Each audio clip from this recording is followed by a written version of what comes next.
आपला शूरवीर 500 योद्धांचा भीमा कोरेगावचा इतिहास आठवतोय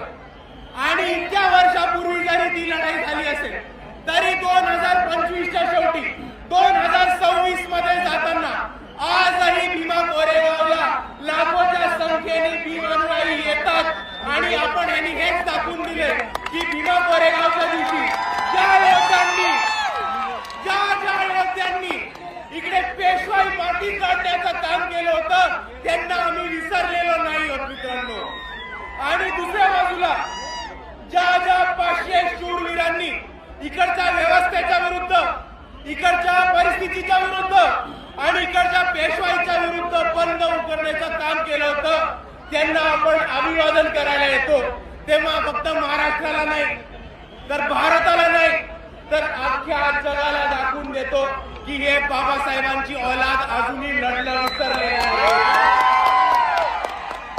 विसरलो नाही होत। 500 लोकांनी तेव्हा वार केला होता आणि मात केला होता पेशवाईचा आणि आजही आपल्या सर्वांना दाखवून द्यायचंय की समोर किती मोठी परिस्थिती असेल, किती मोठी ताकद असेल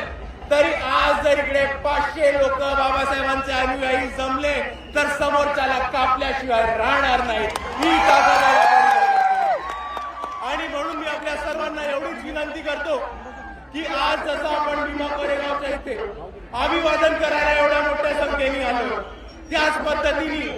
आपल्याला हा शौर्याचा इतिहास